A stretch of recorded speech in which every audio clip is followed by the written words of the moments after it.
Tory is now speaking at City Hall along with Dr. Eileen de Villa. Let's listen in. To help stop the spread of COVID-19. I want to thank Premier Ford and his cabinet for listening to public health officials, their provincial officials, and our local medical officers of health, Dr. de Villa and Dr. Lowe, and proceeding to implement these measures. I believe our cooperation with Peel in the face of a similar serious COVID challenge will make it easier for the public to understand these new initiatives in this region. We asked the province for further actions because the numbers continue to go in the wrong direction, despite the City of Toronto having the strictest existing restrictions in the province.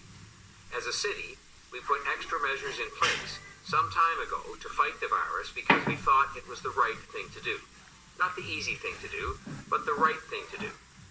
The request for some of the further action we thought necessary even after we initiated additional actions and measures of our own was made by way of a letter sent earlier this week. And since then, even since then, we have seen case counts increase. We've seen hospitalizations increase. And tragically, more people have died from this virus. Today, we've also seen very grim projections from the Government of Canada that show without further interventions like this one, because I never ate it in my whole COVID-19 could spread like wildfire right across our country.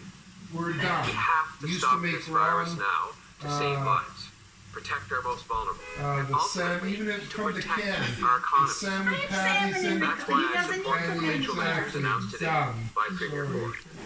We can't have a healthy economy the greenest build stuff back for better you when people when are we're sick eating the and garbage, continue to get sick preservatives, in greater cans of numbers. Salmon. The people Mama, who are I getting heard it's sick like are 40 employees. bucks They are Oh, business you can owners, garden food and they are the customers of those businesses.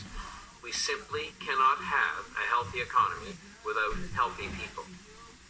And while I know it would be great if we could just rely on everyone to do the right thing and not have further mandated restrictions, our public health officials are clear that real progress in fighting the virus and real change in our numbers will only come with toughening up the rules, as has been done today. The case for action to stop the spread of COVID-19 now, before it gets even worse, is clear, and that is why we are seeing further action today from the province, which we think is the right thing to do, just as we are seeing strong action by other provinces across Canada as they all grapple with this deadly virus, as we're having to do. These restrictions are being put in place to save lives, to keep people healthy, and to protect the healthcare system. I know that many of these measures will be challenging for many of our residents in the City of Toronto and elsewhere. I know they'll be difficult for many in this community, for example, who find faith and community by visiting a place of worship. But I also know that many places of worship, for example, have already begun offering virtual or drive-in services for the health and safety of their members, and I would encourage as much of that as possible in the weeks ahead. I also know that all of these health measures will result in some additional hurt for some hardworking people.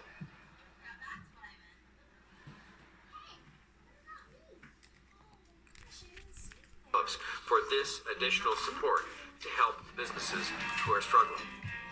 I will work day and night to make sure that those affected businesses get help and to make sure that we stop this virus so that business can be safely carried on going forward.